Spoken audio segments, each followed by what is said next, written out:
Salam pemirsa, kita bertemu kembali dalam pendalaman Alkitab dan kita masih tetap fokus pada buku Matius, dan pada saat ini ada beberapa para sumber yang hadir pada kesempatan ini. Di sebelah kanan saya adalah Pak Situmeang. Shalom pemirsa. Dan di sebelah kiri saya ada Pak Kaunang. Shalom, haleluya, puji Tuhan. Baik pemirsa, sebelum kita mulai pendalaman Alkitab ini bersama dengan para narasumber, kita berdoa dulu dan kami minta Pak Situmeang untuk memimpin dalam doa. Kita bersatu dalam doa. Bapa dalam sorga, Allah yang kami sembah, Tuhan yang kami muliakan. Pada kesempatan yang baik ini Tuhan, kami bersyukur, berterima kasih Tuhan sudah kumpulkan kami di tempat ini untuk membahas akan pelajaran Alkitab. Kiranya Roh Kudus Tuhan curahkan bagi kami yang mengambil bagian pada saat ini, agar kiranya Tuhan, firman Tuhan yang akan kami diskusikan menjadi berkat dan kepujian bagi nama Tuhan. Terpujilah namamu Tuhan, dalam nama Yesus kami berdoa. Amin. Amin. Baik pemirsa, pada kali ini judul pembahasan kita yaitu Yesus di Yerusalem. Kita akan membahas dari buku Matius 21 dan 22. Baik saudara Kaunang, ini mengenai Yesus di Yerusalem. Kenapa harus Yesus pergi ke Yerusalem pada saat itu? Mungkin Pak Kaunang bisa beri gambaran apa yang akan dilakukan di Yerusalem. Silakan Pak. Oke, poin yang pertama bahwa Yerusalem adalah pusat bisnis dan transaksi. Yang kedua, Yerusalem ini adalah pusat Injil atau penginjilan pada saat itu, di mana di Yerusalem terdapat Ka'bah yang begitu mewah dan luar biasa, dan ini adalah satu brand name yang cukup terkenal baik di luar Israel maupun di dalam Israel. Dan yang terakhir, misi Yesus ke Yerusalem adalah untuk mengobati penyakit-penyakit jasmani dan rohani masyarakat yang ada di sekitar itu pada saat itu. Oh, baik.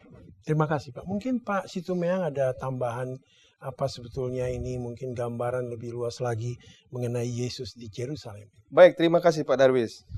Kedatangan Yesus ke Yerusalem, ada poin penting di sana. Yang perlu kita ketahui bahwa perjalanan Yesus ke Yerusalem itu melambangkan nanti kedatangannya yang kedua kali. Dan poin penting yang berikutnya adalah kedatangan itu adalah untuk pembersihan dunia ini. Okay. Dan poin yang berikutnya adalah penghakiman yang terakhir. Itulah yang menjadi tujuan Yesus datang ke Yerusalem. Nah, secara rohani itu melambangkan tindakan Yesus memasuki hati manusia. Oh, luar biasa. Ya, secara rohani. Artinya apa? Kedatangan Yesus itu dia memberikan satu kerinduan agar manusia itu berubah. Mau datang kepadanya dan mau mendengarkan akan berita keselamatan yang dia mau sampaikan kepada orang-orang itu. Oke. Terima kasih Pak Situmeang. Dalam pelajaran kita dikatakan bahwa kedatangan ke Yerusalem ini sebenarnya sudah dinubuatkan jauh sebelumnya. Mungkin Pak Situmeang boleh silah tambah lebih jelas mengenai nubuatan ini. Baik, terima kasih Pak Darwis. Nah, kedatangan Yesus itu memang sudah dinubuatkan. Nabi Zakaria. Ya, di dalam Zakaria 9 ayat 9. Nah, poin yang perlu kita sampaikan adalah 500 tahun sebelum kelahiran Kristus, Nabi Zakaria itu sudah menubuatkan kedatangan itu. Wow, luar biasa dengan ya. sorak-sorai, ya, dengan sambutan yang luar biasa, ya, dan itu memang sudah dinubuatkan. Nah, tapi ada satu poin penting yang perlu kita sampaikan, kesalahpahaman, ya, orang-orang Yahudi orang-orang Israel pada saat itu mereka menganggap bahwa Yesus itu akan menjadi raja dunia. Ya, oleh karena pada saat itu mereka sedang tertawan ya oleh apa? Kerajaan Roma. Romawi. Jadi mereka berpikir dengan kedatangan Yesus ini, maka itu nanti akan menghancurkan Romawi ini, akan mengusir. Itu yang ada di meset pikiran mereka. Ya. Karena memang pada saat itu Yesus mengendarai keledai. Memang sengaja. Karena kebudayaan bangsa Israel pada saat itu, jika raja hendak datang, dia hendak naik menjadi raja, dia mengendarai keledai. Ya. Sebuah tradisi di bangsa Israel. Jadi gimana pendapat Pak Kaunang ini? Saya tertuju kepada buku Alfa dan Omega jilid 6 ya, halaman 191-92 dikatakan bahwa orang banyak diyakinkan bahwa saat pembebasan mereka sudah dekat. Jadi opini mereka secara kebangsaan dan secara penjajahan ini sudah masuk pada kategori yang memang membuat pikiran mereka inilah yang disebut time management yang pas ya, waktu yang luar biasa untuk menjadi satu solusi bagi masalah-masalah mereka sebelumnya yang mereka pikirkan. Oke. Jadi mereka sudah lama di dalam tawanan bangsa Romawi. Inilah waktunya untuk keluar karena ribuan orang ada mengikut Yesus pada saat itu, mengiringi dia untuk memasuki kota Yerusalem. Ya, memang ini sepertinya momen yang pas untuk keluar dari penjajahan orang Romawi ya pada saat itu ya. Tetapi Pak Situmeng, sebetulnya kedatangan Yesus ke Yerusalem bukan untuk hal tersebut ya. Iya. Jadi kedatangan Yesus tadi sudah kita bahas tadi. Ya Yesus ingin ya umat pilihannya itu mau kembali dan mendengarkan pesan, sebenarnya pesan yang ingin disampaikan itu adalah agar mereka itu selamat. Kembali ke jalan yang benar. Karena mereka adalah apa? Umat pilihan. Dan Yesus merasa ada tanggung jawab untuk menyelamatkan bangsa ini. Tapi mereka tetap apa? Berkeras dan menolak itu. Terima kasih Pak. Ini waktu Yesus sampai di bait Allah itu, terjadi pembersihan oleh yang dilakukan Yesus. Luar biasa. Ya. Silakan Pak. Jadi komentar atau referensi mengatakan bahwa memang para pemimpin-pemimpin yang ada atau bekerja di bait suci ini sudah menyalahgunakan aturan-aturan yang tidak sesuai dengan apa? Firman Allah. Kita bisa lihat di dalam buku Alfa dan Omega jilid 6 halaman 212. Pada pemandangan orang banyak, kesucian upacara korban sudah sebagian besarnya dirusakkan. Wow, luar biasa. Yesus tahu itu. Ya. Dan Yesus ingin membersihkan konsep-konsep manusia yang sudah menyalahgunakan. Sepertinya kita jangan sampai mengulangi hal yang sama pada zaman ini. Ya. Amin. Karena Tuhan Yesus sudah memberikan contoh. Dia akan membersihkan.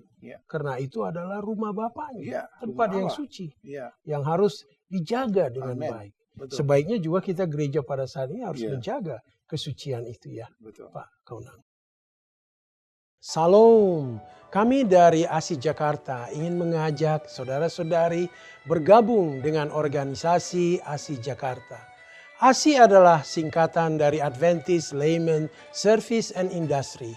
Adalah sebuah organisasi resmi yang dibentuk oleh Gereja Advent sedunia. Sebagai sarana untuk kita orang awam, apakah profesi saudara sebagai pengusaha, pegawai, profesional, trainer, pengacara, accountant, dokter maupun perawat, untuk bersama-sama mendukung dan ikut aktif dalam mengabarkan kabar baik di dunia usaha dimanapun profesi Anda masing-masing. Di ASI ini kita dapat juga berbagi pengalaman pada sesama. Bagaimana pekabaran ini dapat sampai kepada orang lain. Dan kita dapat juga membagikan kepada sesama dan komunitas kita. Perkembangan dunia usaha, pelatihan, kesempatan usaha. Sehingga kemajuan dan peluang usaha dapat dibahas bersama untuk kemajuan anggota ASI. Mari bergabung dengan ASI Jakarta. Mari kita bersama membawa pekabaran baik ini di lingkungan profesi kita. Kunjungi website ASI Jakarta. Kami menunggu kehadiran saudara-saudari. Salam. Mungkin dari Pak Situmeang ada tambahan Iya. mengenai Yesus di bait. Jadi bait Allah itu, Allah menginginkan itu dijadikan rumah apa? Rumah doa. Wah, luar Jadi biasa. datang ke gereja harus apa? Harus solemn. Ya, tidak perlu gosip sana gosip sini. Jangan berbicara hal-hal yang tidak memuliakan nama Tuhan. Iya. Dan jangan juga menceritakan hal-hal kedirian di sana. Tapi semuanya adalah untuk apa? Hal-hal yang rohani yang diceritakan di gereja. Bukan seperti yang dilakukan oleh orang-orang Yahudi pada saat itu ya. Orang-orang Farisi itu mereka menjadi apa? Dagang di sana. Amin. Jadi merusak Ya. kesucian, kekudusan bait Allah itu. Itulah yang ditentang oleh Allah. Ya, itu yang ditentang oleh Itu Allah. sebabnya Yesus membersihkan. Membersihkan itu semua. Karena ini bukan tempat untuk Bukan berusaha. tempat. Tetapi ini adalah untuk beribadah. Iya, rumah Untuk doa. Rumah doa. Terima kasih. Pada berikutnya kita lihat bahwa Yesus pada saat itu mendatangi sebuah pohon ara, ya, dan menemukan bahwa pohon buah ara itu tidak berbuah. Sangat kecewa Yesus. Apa yang terjadi Pak Situmeang? Silakan Pak. Ya, terima kasih Pak Darwis. Pertanyaan yang luar biasa. Nah, untuk menjawab pertanyaan itu bisa kita baca di Matius 21 ayat 18 sampai dengan 22. Di situ menceritakan bagaimana Yesus mengutuk pohon ara itu. Kenapa Yesus mengutuk pohon ara itu? Karena pohon ara itu tidak berbuah. Tidak berbuah. Padahal waktu itu mereka ingin makan ya. Iya, Ingin Yesus pada saat itu ingin memakan buah itu memakan karena buah sedang itu. lapar. Iya, ya. Apa maknanya? Yesus merindukan bahwa umat-umatnya itu berbuah dalam kerohanian. Ya. Nah, maknanya apa? Kita sebagai umat-umat Tuhan ini, ya, apakah sudah berbuah? Artinya apa? Orang lain bisa melihat kita dari perkataan kita, dari kehidupan kita, bahwa kita ini memang orang-orang yang Kristen. Sehingga, ya, sebagai buah, orang bisa memetik buah itu dan memakannya, dan mereka apa? Bergembira, bersukacita. Ya, bagaikan pohon yang ditanam di apa? Di aliran air yang setiap saat berbuah. Nah, jangan sampai kita sudah lama kenal Tuhan, ada yang 10 tahun, 20 tahun, mungkin 30 tahun. Nah, poin pentingnya adalah, sudahkah ada kebangunan rohani itu? Ya, buah kekristenan itu sudah adakah? Nah, ini poin pentingnya. Kerendahan hati, kerinduan untuk berdoa, ya kan? Follow the Bible. Inilah buah itu yang Yesus inginkan. Dan sepertinya buah yang dibicarakan bukan hanya pada hari Sabat saja ya Pak Kaunang. Seharusnya setiap hari ada perubahan. Gimana Pak Kaunang? Mungkin kasih tambahan. Oke, saya tidak menyalahkan akan pohon ara itu, Pak. Oke. Atau Silakan, Pak. orangnya atau people-nya di sini. Tetapi memang misi Yesus kalau kita lihat, hubungkan dengan buku Lukas 9 ayat 56 dikatakan bahwa anak manusia datang bukan untuk membinasakan hidup manusia, tetapi untuk menyelamatkan mereka. Saya memang introspeksi kepada diri saya contohnya, bahwa memang pada saat kita membaca akan ucapan Yesus ini, marilah kita bertelut, berdoa, mengakui Tuhan Yesus, saya tidak ada kekuatan dan kemampuan apa. Recharge your spiritual lagi. Begitu ya? Masukkan iman, doa, dan firman Allah di dalam kehidupan saudara. Maka saudara akan berbuah. Awalnya tidak berbuah, tetapi Yesus memiliki misi yang sama kepada orang yang tidak berbuah dan berbuah sama. Dengan kondisi bahwa kita harus menyadari dan melupakan masa lalu dan melakukan tugas dan pelayanan yang Yesus instruksikan. Terima kasih Pak Kaunang. Ya. Kemudian kalau kita belajar berikutnya, ini mengenai batu. Ya. Kalau kita baca ini dari buku Matius 21 ayat 33 hingga 46. Tetapi sebelum kita ke batu itu, mungkin kita dengar dulu pendapat Pak Kaunang mengenai penggarap itu Pak. Silakan Pak. Jadi memang Yesus banyak ilustrasi. Itulah sebab Yesus banyak perumpamaan yang menggambarkan tentang dirinya sendiri dan orang-orang yang ada di sekitar Yesus pada saat itu. Intinya bahwa ada dua batu. Batu penjuru adalah Yesus, batu sandungan adalah orang-orang yang tidak yakin tentang Yesus. Inilah yang jadi masalah. Sehingga kontra politik ini secara rohani akan terjebak pada bahwa tingkat kemampuan manusia untuk mempercayai Yesus kurang. Karena Yesus datang sebagai orang yang biasa-biasa. Itu masalah problem utama, Pak. Kalau Yesus datang dengan satu kemewahan yang mereka iming-imingkan sebagai seorang penguasa yang lebih besar dari Roma, ada kemungkinan lain ayat ini. Tetapi Yesus datang dengan kesederhanaan, Pak. Ini masalah utama, Pak. Kenapa Yesus banyak membuat perumpamaan? Karena misi dari Yesus tidak diketahui lebih dalam oleh orang-orang Yahudi, para imam-imam dan ahli Taurat. Terima kasih, Pak. Mungkin Pak Situmbayang bisa tambahkan mengenai bagaimana sikap para penggarap itu ya. Diberi kesempatan untuk menggarap ladangnya, tetapi mereka tidak mau membagikan hasil dari ladang itu. Silakan, Pak. Ya, terima kasih Pak Darwis. Nah, kalau kita ikuti cerita ini sangat menarik ya.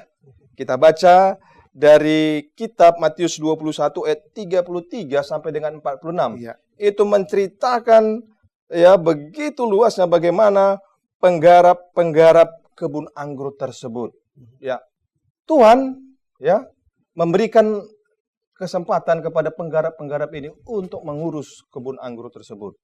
Nah, tapi yang menjadi poin pentingnya adalah para penggarap-penggarap ini, amanah yang sudah diberikan itu kepadanya itu tidak dipertanggungjawabkan dengan baik. Ya.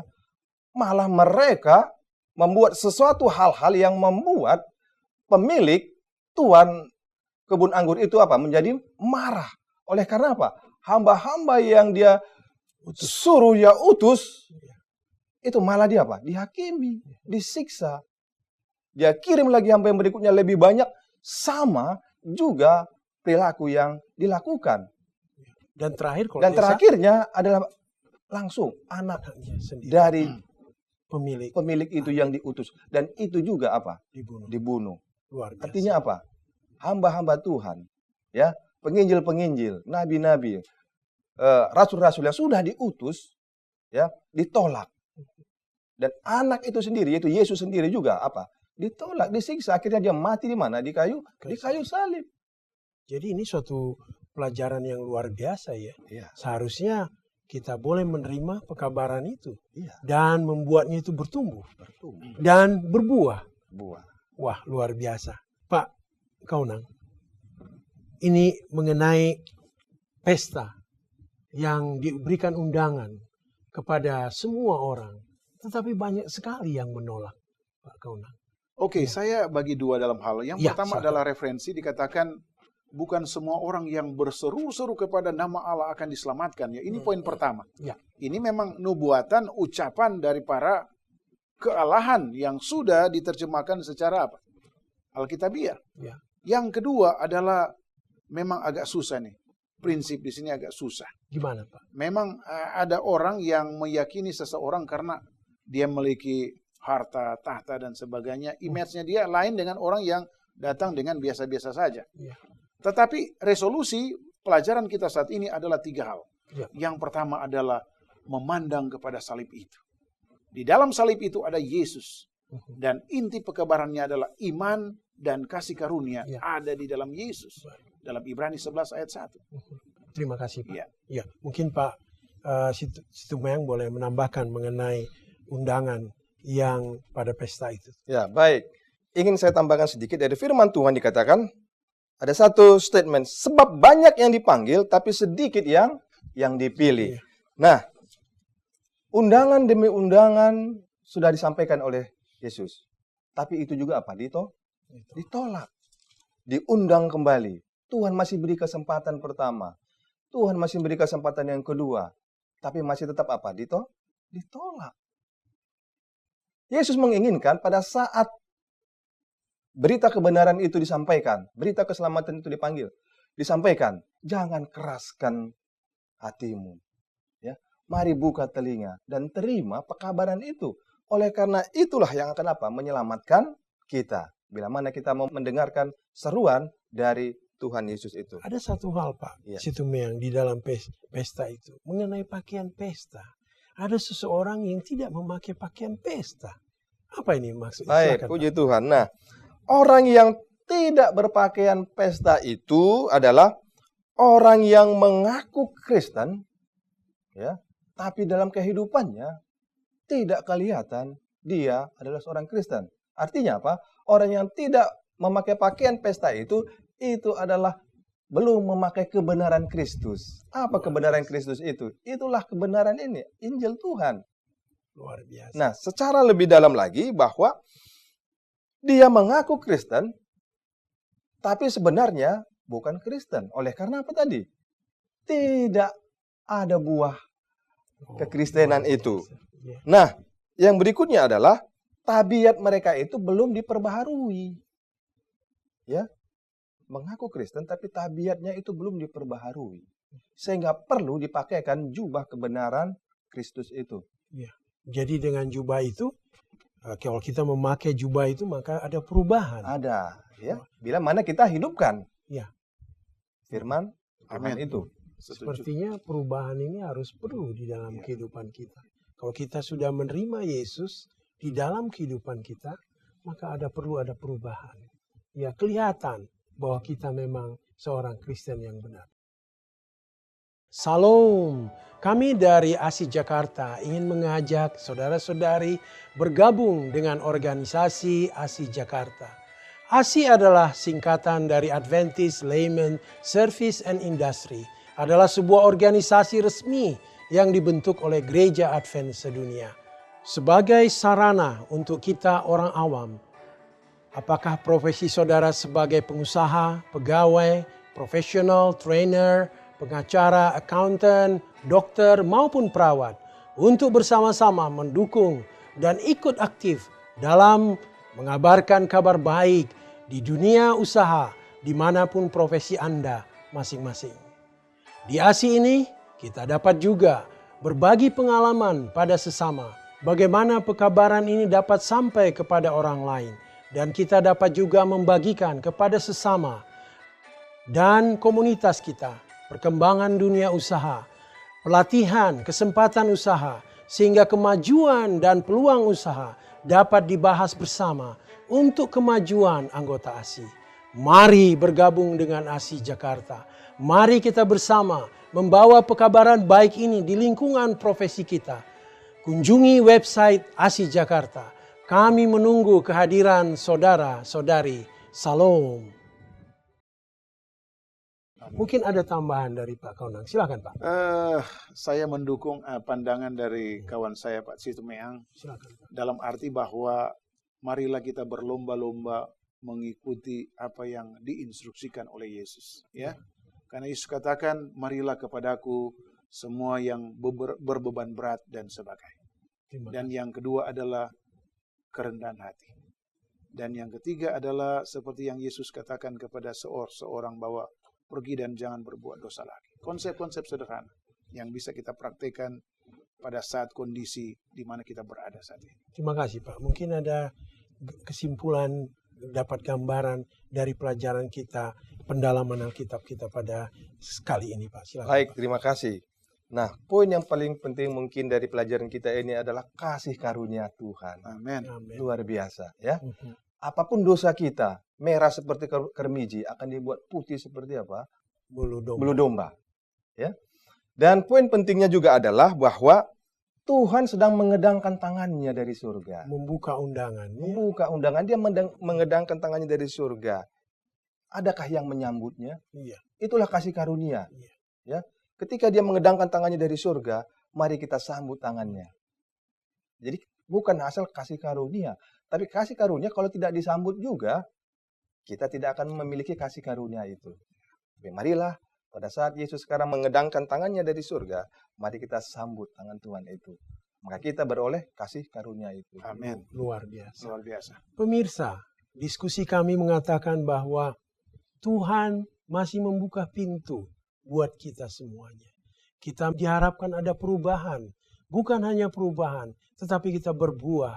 Sehingga waktu Yesus datang nanti dari surga, kita boleh masuk ke kota yang telah disediakan oleh Tuhan. Yerusalem yang baru. Kita boleh hidup bersama Yesus di sana. Kita perlu berubah, berbuah, buah-buah yang Tuhan harapkan dari kehidupan kita sehari-hari. Terima kasih atas perhatian pemirsa. Sebelum kami tutup, kita akan berdoa yang dipimpin oleh Saudara Kaunang. Kita satu di dalam doa. Ya Allah, Bapa kami yang ada di dalam kerajaan surga, terpujilah nama-Mu. Pada saat ini ya Bapa, kami sementara mendengarkan sabda sorga, pusat keselamatan, sumber kehidupan kekal adalah Yesus Kristus. Bapa, kiranya momentum pelajaran yang sederhana dan bisa diaplikasikan saat ini Tuhan, dapat Tuhan bantu melalui kuasa Roh Kudus, sehingga para pemirsa di mana mereka berada dapat mempraktekkan dan menerima undangan Yesus sebagai sumber utama di dalam misi keselamatan. Terima kasih ya Bapa, terpujilah nama-Mu. Dalam nama Yesus Kristus kami sudah berdoa. Amin. Amin.